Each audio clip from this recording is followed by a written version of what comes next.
E aí pessoal, tudo certo com vocês? Eu sou o professor Anderson e essa é a nossa primeira videoaula de Química. Espero que essas aulas aí contribuam e auxiliem para os estudos de vocês, tudo bem? Essas aulas elas vão ser divididas em alguns temas, alguns tópicos, e o nosso primeiro é relacionado ao átomo. Esse tópico será abordado em 3 aulas, né? E é necessariamente o que está especificado aí. A primeira aula com relação à eletrosfera, o núcleo, o que isso significa, as partículas subatômicas, a representação simbólica, que é extremamente importante, aparece bastante em livros, vestibulares, e o cálculo em si, né, para a nossa primeira aula. Na segunda aula, é relacionada aos átomos carregados, isótopos, isóbaros, isótons e isoeletrônicos, né, algumas relações, porque isso também aparece bastante em alguns exercícios, e na nossa terceira aula com relação à distribuição eletrônica, que seria um fechamento e uma parte até também bastante importante, né, que também aparece bastante nos vestibulares por aí afora. Então, vamos lá, né? Com relação à estrutura atômica, né, inicialmente, nós temos aí uma representação de um átomo, e ele é basicamente dividido em 2 estruturas, né?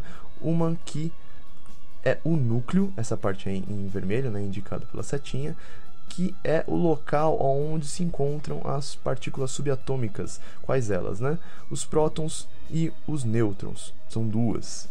E a outra região, na verdade aí na cor em um azul claro, na verdade, é a eletrosfera, né? A região onde se encontra a outra subpartícula do átomo, que são os elétrons. Essa distribuição dentro do átomo, né, segue um seguinte critério.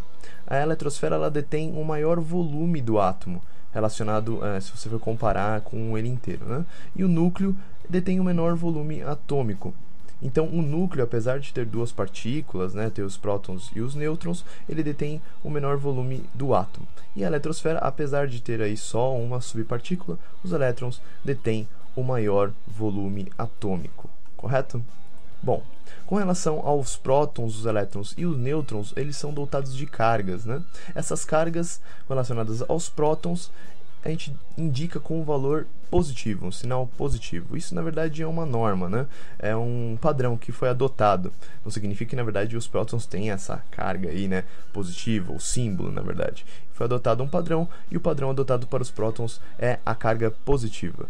Para os elétrons, né, o padrão também adotado foi a carga negativa. E os nêutrons, no caso, não possuem carga. Então, relacionado às subpartículas atômicas, né, as únicas que contêm carga são os prótons e os elétrons. Lembrando que, na verdade, esse mais e menos não é relacionado com o mais e menos da matemática, né, ou de soma ou subtração. É um mais representação de carga positiva e um menos representação de carga negativa. Tá certo? Bom, com relação também aos prótons, é necessário frisar aí que eles têm uma massa considerável com relação ao átomo, e os nêutrons também, né? Então, a massa praticamente do átomo é dada pelos prótons e pelos nêutrons. Os elétrons têm massa? Obviamente que sim, mas relacionado, na verdade, com os prótons e os nêutrons, essa massa é desprezível, ela não é considerável, certo? Então, ficamos com a relação de que na eletrosfera ela aborda uma região negativa do átomo, e o núcleo aborda aí uma região positiva do átomo, já que na eletrosfera se encontram os elétrons, né? E no núcleo se encontram os prótons. Também se encontram os nêutrons, lógico, como foi mostrado anteriormente, mas os nêutrons não têm carga. Então, o núcleo fica com carga positiva devido à presença dos prótons. Outra informação aí importante, né, é que o núcleo detém a maior massa do átomo, já que foi o que eu especificado anteriormente, que os prótons e os nêutrons têm a massa considerável. O elétron aí não tem quase nenhuma contribuição para a massa do átomo, portanto a eletrosfera também segue esse critério. A massa do átomo é basicamente o núcleo. Com relação até a simbologia do átomo, né, é importante a gente lembrar que Isso aparece nos vestibulares constantemente. Isso também em livros, né? Então é necessário você aprender essa linguagem química, né? Saber traduzir isso pro que você precisa fazer, como você resolve os exercícios e etc. Então é necessário você entender essa simbologia. Então, como que isso aparece, né? O símbolo do átomo ele pode ser representado por uma única letra, na verdade, pode ser uma letra maiúscula, ou por duas letras, né? Sendo que a primeira tem que ser necessariamente maiúscula e a segunda tem que ser necessariamente minúscula. Então, um átomo você vai encontrar aí de duas formas, a sua simbologia, na verdade. Mas você vai encontrar ele com uma única letra maiúscula ou com duas letras, uma maiúscula e uma minúscula. Além disso, existem algumas outras informações aí que podem aparecer com relação a esse átomo, além do próprio símbolo dele, né? Você pode ter um valor aí na parte superior esquerda, né? Que por vezes também pode aparecer na parte superior direita do símbolo, que é uma representação de algo, né? E você também tem na parte de baixo uma outra representação, né? Um valor que a gente dá um nome de Z, que seria uma nova representação dessa simbologia do átomo. O que essas duas letras aí significam, né? Com relação ao A, nada mais é do que o número de massa do átomo em si, que basicamente é a soma de prótons mais nêutrons. Por quê? Porque lembra até que eu comentei anteriormente, agora há pouco, que a massa do átomo é dada pelos prótons e pelos nêutrons, porque a massa do elétron é desprezível, não é considerável para o cálculo. E o número de baixo, ele me representa o número atômico, um novo nome aí com relação ao que a gente vem estudando, mas nada mais é do que a quantidade de prótons que o átomo tem. Então, o número atômico é a mesma coisa que a quantidade de prótons do átomo, certo? Bom, com relação aos cálculos do átomo em si, nós temos algumas considerações. Com relação à massa, matematicamente falando, nós podemos traduzi-la em uma equaçãozinha, né? Essa equaçãozinha é representada por A igual a P mais N, onde A é o número de massa, quer dizer, o valor de massa, o P é o número de prótons e N é o número de nêutrons. Ou, melhorando isso, né, a gente pode colocar que A é igual a Z mais N, onde, novamente, A é o número de massa, Z é o número atômico.